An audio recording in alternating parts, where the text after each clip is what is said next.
سامعین محترم، آپ کو میں خوش آمدید کہتا ہوں ایک ایسی فکری مسافت میں جہاں ہم جھانکیں گے انسانی ذہن کی گہرائیوں میں، اس نفسیاتی پردے کے پیچھے جو ہماری شخصیت کی اصل حقیقت کو چھپائے ہوئے ہے۔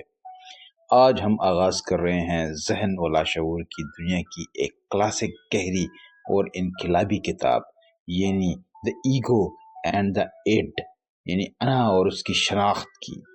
یہ تصنیف نفسیات کے بانیوں میں سے ایک عظیم مفکر سگمنڈ فرائڈ کی شاہکار ہے، جو نہ صرف ذہنی عمل کو سمجھنے میں مدد دیتی ہے بلکہ خود کو سمجھنے کا ایک نیا زاویہ بھی فراہم کرتی ہے۔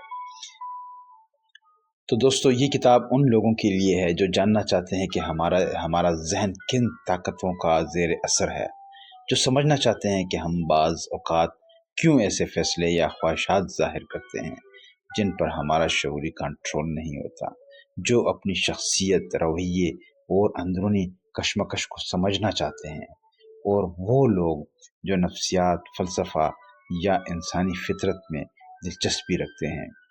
تو دوستو، اس کتاب کا مقصد ہے کہ کانشیس یعنی کہ شعور اور انکانشیس یعنی کہ لاشعور اور پری کانشیس تحت الشعور کی دنیا کی تفہیم فراہم کرنا، اور یہ وضاحت کرتی ہے کہ ہماری شخصیت 3 بڑے حصوں پر مشتمل ہے، یعنی ایک ہماری جبلتی خواہشات جسے اٹ کہا جاتا ہے، اور دوسرا ایگو یعنی حقیقت پر مبنی کرنے والی وہ قوت جو فیصلہ کرتی ہے، اور تیسری سپر ایگو یعنی فوق الانا یعنی سماجی اصولوں اور اخلاقیات کی نمائندہ جسے ہم ضمیر بھی کہہ سکتے ہیں۔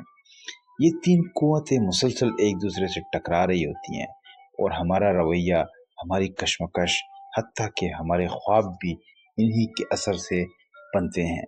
فرائڈ کی یہ کتاب یہ سمجھنے میں مدد دیتی ہے کہ ہم کون ہیں، ہم کیسے سوچتے ہیں، اور ہمارے رویے کے پیچھے کون سی پوشیدہ قوتیں کام کر رہی ہیں۔